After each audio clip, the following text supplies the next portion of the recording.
On the morning of May 2nd, 1968, a 12-man Special Forces reconnaissance team was inserted by helicopters in a dense jungle area west of Loc Ninh, Vietnam, to gather intelligence information about confirmed large-scale enemy activity.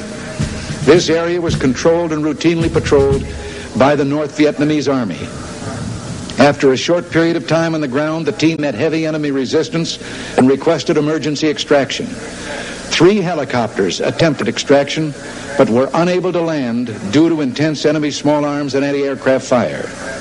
Sergeant Benavidez was at the forward operating base in Loc Ninh monitoring the operation by radio when these helicopters returned to offload wounded crew members and to assess aircraft damage. Sergeant Benavidez voluntarily boarded a returning aircraft to assist in another extraction attempt. Realizing that all the team members were either dead or wounded and unable to move to the pickup zone, he directed the aircraft to a nearby clearing where he jumped from the hovering helicopter and ran approximately 75 meters under withering small arms fire to the crippled team. Prior to reaching the team's position, he was wounded in his right leg, face, and head. Despite these painful injuries, he took charge, repositioning the team members and directing their fire to facilitate the landing of an extraction aircraft and the loading of wounded and dead team members. He then threw smoke canisters to direct the aircraft to the team's position. Despite his severe wounds and under intense enemy fire, he carried and dragged half of the wounded team members to the awaiting aircraft. He then provided protective fire by running alongside the aircraft as it moved to pick up the remaining team members. As the enemy's fire intensified, he hurried to recover the body and the classified documents on the dead team leader. When he reached the team leader's body, Sergeant Benavidez was severely wounded by small arms fire in the abdomen and grenade fragments in his back. At nearly the same moment, the aircraft pilot was mortally wounded and his helicopter crashed. Although in extremely critical condition due to his multiple wounds, Sergeant Benavidez secured the classified documents and made his way back to the wreckage, where he aided the wounded out of the overturned aircraft and gathered the stunned survivors into a defensive perimeter. Under increasing enemy automatic weapons and grenade fire, he moved around the perimeter, distributing water and ammunition to his weary men, reinstilling in them a will to live and fight. Facing a buildup of enemy opposition with a beleaguered team, Sergeant Benavidez mustered his strength and began calling in tactical airstrikes and directing the fire from supporting gunships to suppress the enemy's fire and so permit another extraction attempt. He was wounded again in his thigh by small arms fire while administering first aid to a wounded team member just before another extraction helicopter was able to land. His indomitable spirit kept him going as he began to carry his comrades to the craft. On his second trip with the wounded, he was clubbed from behind by an enemy soldier. In the ensuing hand-to-hand combat, he sustained additional wounds to his head and arms before killing his adversary. He then continued under devastating fire to carry the wounded to the helicopter. Upon reaching the aircraft, he spotted and killed 2 enemy soldiers who were rushing the craft from an angle that prevented the aircraft door gunner from firing upon them. With little strength remaining, he made one last trip to the perimeter to ensure that all classified material had been collected or destroyed and to bring in the remaining wounded. Only then, in serious condition from numerous wounds and loss of blood, did he allow himself to be pulled into the extraction aircraft. Sergeant Benavidez' gallant choice to join voluntarily his comrades who were in critical straits, to expose himself constantly to withering enemy fire, and his refusal to be stopped despite numerous severe wounds saved the lives of at least 8 men. His fearless personal leadership, tenacious devotion to duty, and extremely valorous actions in the face of overwhelming odds were in keeping with the finest traditions of the military service and reflect the utmost credit on him and the United States Army. Sergeant Benavidez, a nation grateful to you and to all your comrades living and dead, awards you its highest symbol of gratitude. For service above and beyond the call of duty, the Congressional Medal of Honor.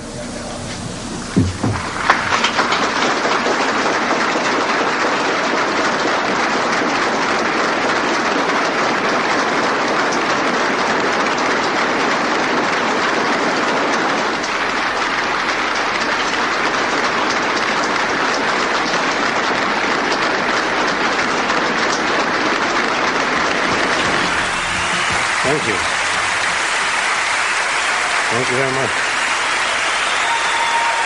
Thank you.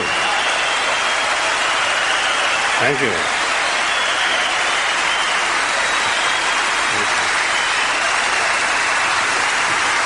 Thank you very much.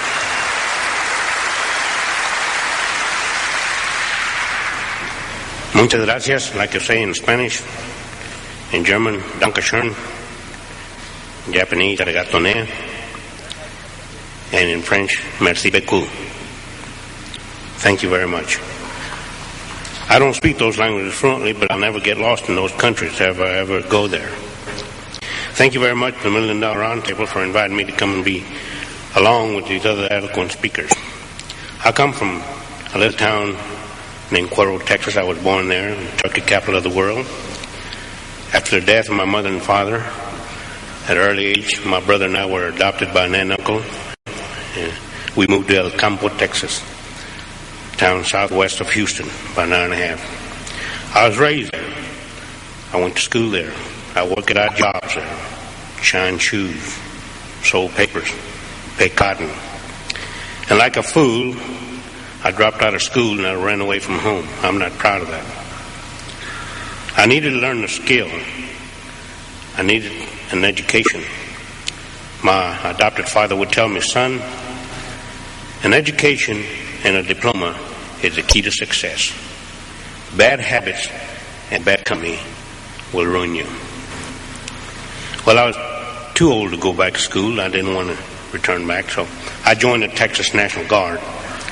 And I liked what I saw in men in uniform. And I qualified to join the regular Army. I needed that education and learn the skill. So I was accepted into the regular Army. And I heard about airborne. I heard about that extra pay that you get for jumping out of airplanes. So I qualified to go to jump school at Fort Benning, Georgia. But the darn recruiters never told me what the training was like. For every mistake that you make, you do push-ups. And I can honestly tell you, ladies and gentlemen, I'm one of the guys that helped put Georgia into South Carolina doing push-ups. Well, I finished my training. I got assigned to a well-known unit at Fort Bragg, North Carolina, the 82nd Airborne Division.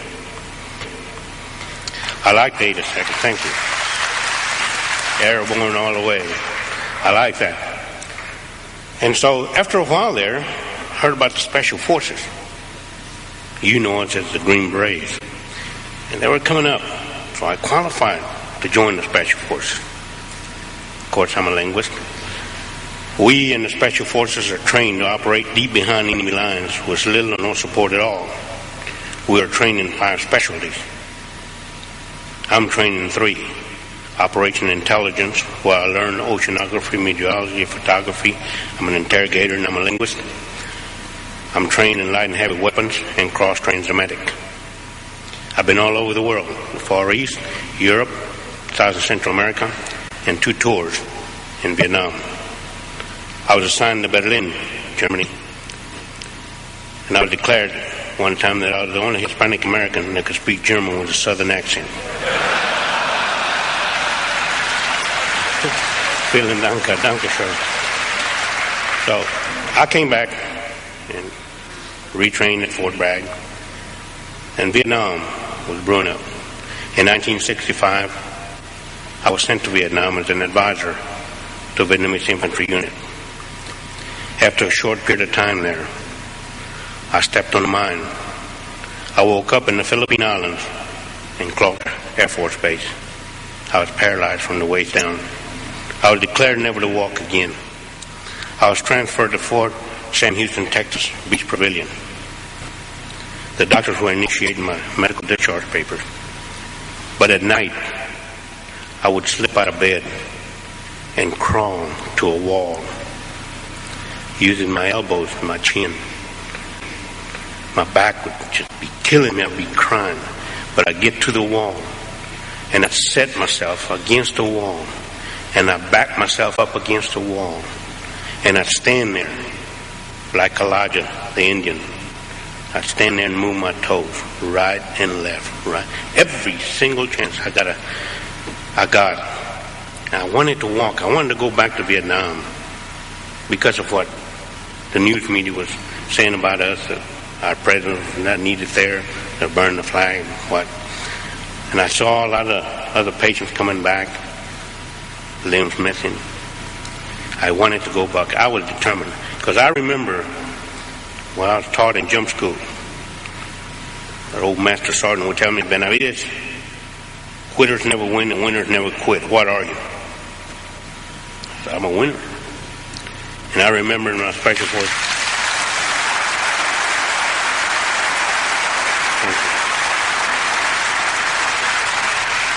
and I remember in my special forces training, one of the training missions that I was on, I remember that my leader would tell me, faith, determination, and a positive attitude. A positive attitude will carry you further than ability. You can do it, Benavidez. You can do it. I never forgot those 3 words. Never. So there I was at night. I'd slip out of bed. The nurses would catch me sometime. They would chew me out, give me a pill, a sleeping pill, put me to sleep. They would tell the doctors in the morning. I was determined to walk. 9 months later, here comes my medical discharge paper. And I told the doctor, Doctor, look what I can do. He said, Sergeant, I'm sorry. Even if you can stand up, you'll never be able to walk. I jumped out of bed and I stood up right before him. My back was hurting, aching. I was crying. And I moved just a little bit. The doctor said, Benavidez, if you walked out of this room, I'll tear the papers up. I walked out of that ward at Beach Pavilion.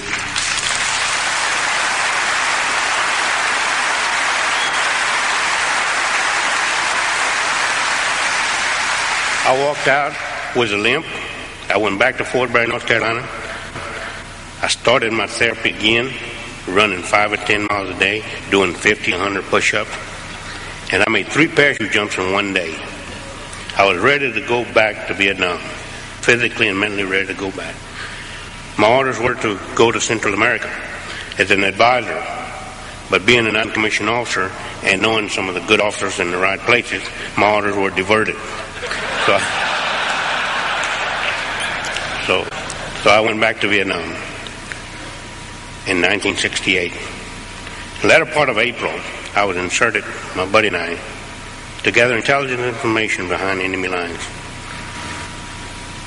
After 2 days on the ground, my buddy was shot through the eye, the back, and legs. Our mission was completed, but I didn't want to leave my buddy behind. I called in for an extraction helicopter to come and get us out. They came in with the McGuire rig. McGuire rig is nothing but a piece of rope, nylon rope with a hook. In this case, there was 2 ropes. We hooked on, the enemy was firing at us. We pulled up, going up through the canopy of the jungle. Our rope started to twist and rub. You know, nylon, it burns when it rubs.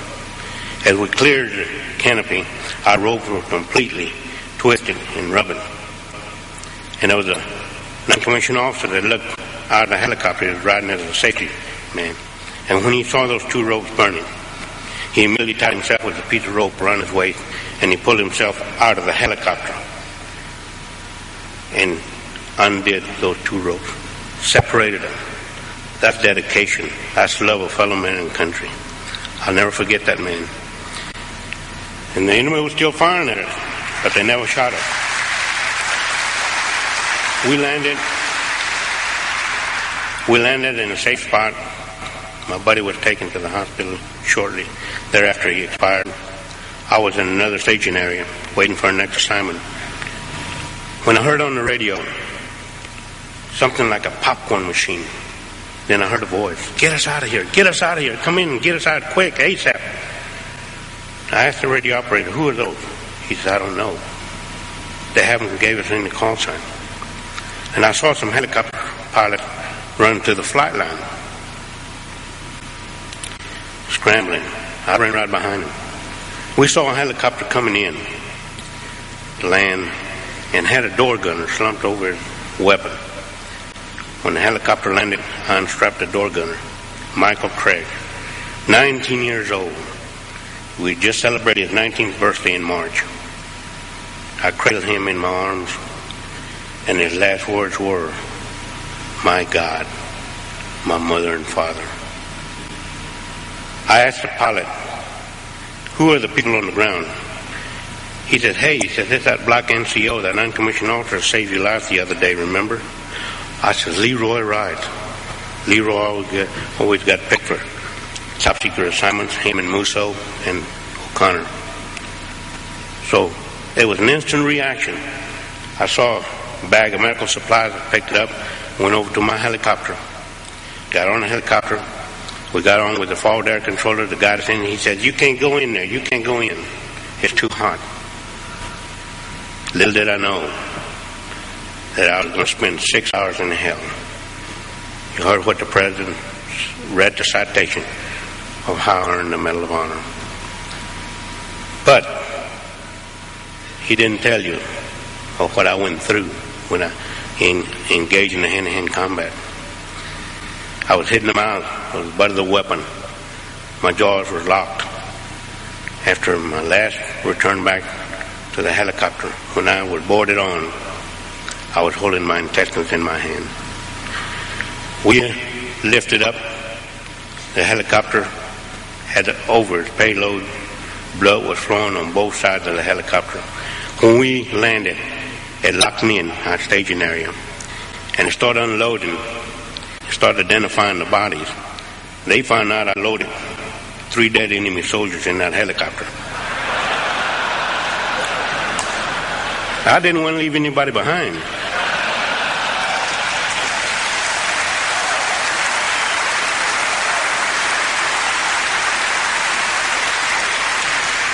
My mission was to recover the classified material, so if anybody had it, he was on the helicopter. So they let the 3 enemy soldiers on the side, and because I sort of look Oriental, they thought I was one of them, so they let me lay right next to them. And they were putting us in body bags.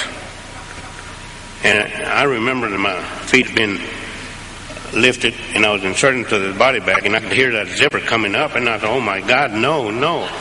My eyes were shut because I had blood all over my face, and the blood had dried up in my eyelids, and I couldn't talk because my jaws were locked, and I could hear that zipper coming up, and one of my buddies was doing the Mexican head dance, and he was yelling at the doctor, "That's Roy Benavidez." The doctor said, "Sorry, there's nothing I can do for him."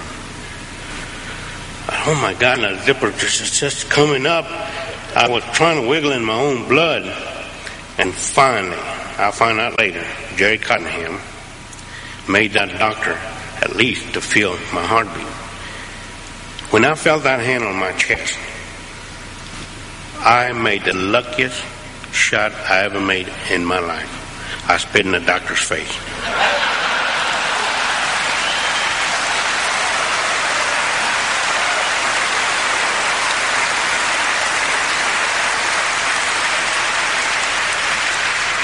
So the doctor says, "I think he'll make it." So I was cleaned up, put in a helicopter, alongside with my buddy, one of the guys that I had saved. We got airborne. I just said to myself, "Hold on, buddy, just hold on. We're going to get some medical attention." And his grip tightened up on me. And then he let go. I said, "Oh God, why do you put me through this test? Why? You helped me get these men out, save them, save this material, and now you take them away from me. Why?" And I was crying, I was moving so much that the co-pilot, he happened to look back, and he thought that I was gasping for air, so he gets out of his seat, get his bayonet out, and he's going to do a track on me, and I'm about to kick him out of the helicopter. That's just too much for one day.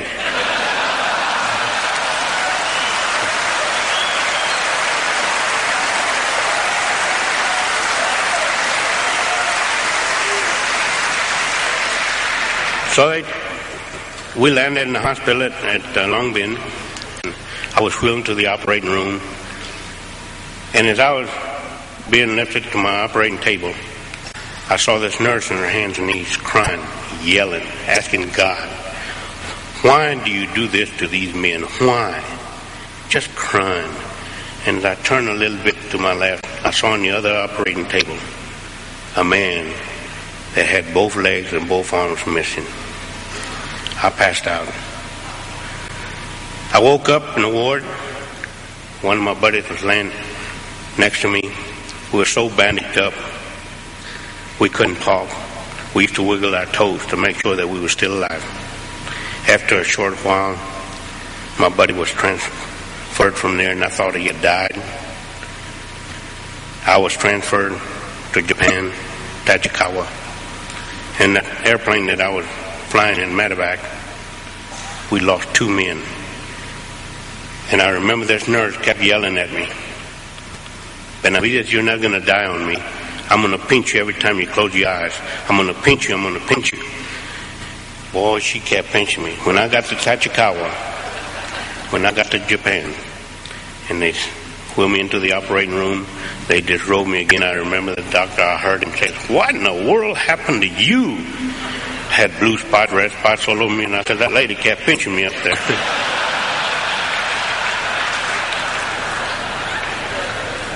So after I went back to Fort Sam Houston, the Beach Pavilion,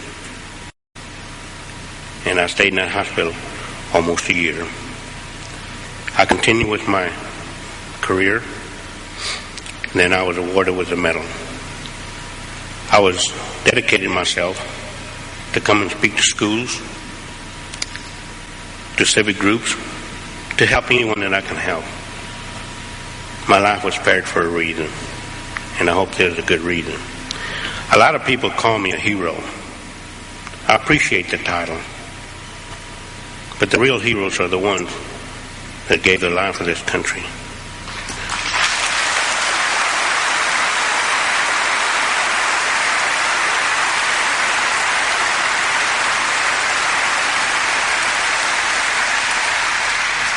The real heroes are our wives, our mothers. Above all, the heroes are the ones that are laying in those hospitals, disabled for life in those hospital beds. But the real heroes are the future leaders of our country, these students that are staying in school and learning to say no to drugs. Those are our real heroes.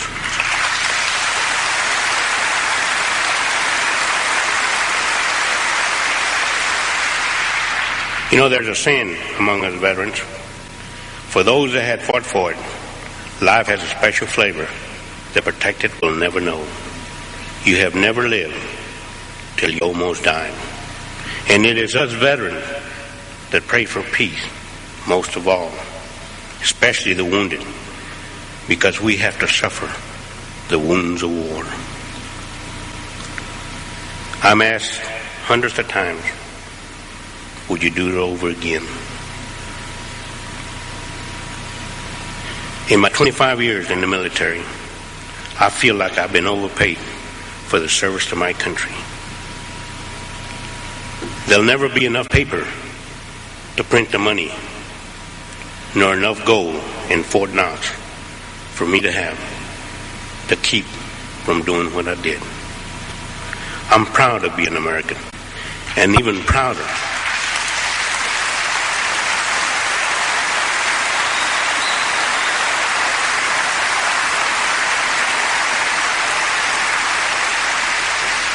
and I'm even prouder that I've earned the privilege to wear the Green Beret.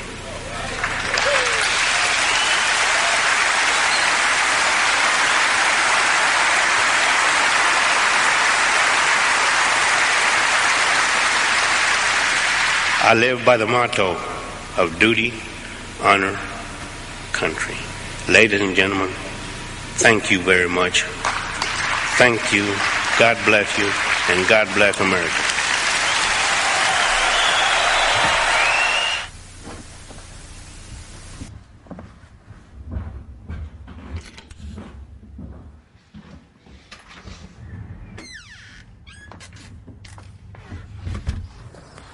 A poem that I promised this lady. She's the grandmother and mother of all of us soldiers. This lady is the greatest of all. She's a nun. And a poem was given to her by a veteran, and she wanted me to recite this poem everywhere I go. And the poem goes like this. Hello, remember me? Some people call me Old Glory. Others call me the Star-Spangled Banner. But whatever they call me, I'm your flag. The flag of the United States of America. Something has been bothering me, so I thought I'd talk it over with you because it's about me and you. Not too long ago, people were lined up on both sides of the street to see a parade go by. Actually, I was leading that parade, proudly waving in the breeze. And when your daddy saw me coming, he would immediately remove his hat and place it over his left shoulder so his right hand would be over his heart. And you were standing there, right next to your dad. You didn't have a hat. And your little sister, not to be outdone, was standing right next to you. Both of you had your right hand over your heart. What has happened now? I don't feel as proud as I used to. I'm still the same old flag. I see children around, playing, shouting. They don't seem to know or care who I am or what I stand for. I saw an elderly gentleman took his hat off. But when he saw others with theirs on, he turned around and slowly walked away. Hey, I'm still the same old flag. A few stars has been added since those parades long ago. A lot of blood has been shed. Is it a sin to be patriotic anymore? Have you forgotten who I am, what I stand for, and where I've been? Anzio, Guadalcanal, Korea, and Vietnam. Take a good look one of these days at the memorial on roll of all the names of all those that never came back. They gave their life for this great nation to be free under God. When you salute me, you salute each and every one of them. Well, it won't be long now, and I'll be coming down the street, leading that parade, and proudly waving in the breeze. So when you see me coming, stand up straight and salute. And I'll salute you by waving back. And then I know that you remember. Oh, say, can you see by the dawn's early light what so proudly we held at the twilight's last gleaming, whose broad stripes and bright stars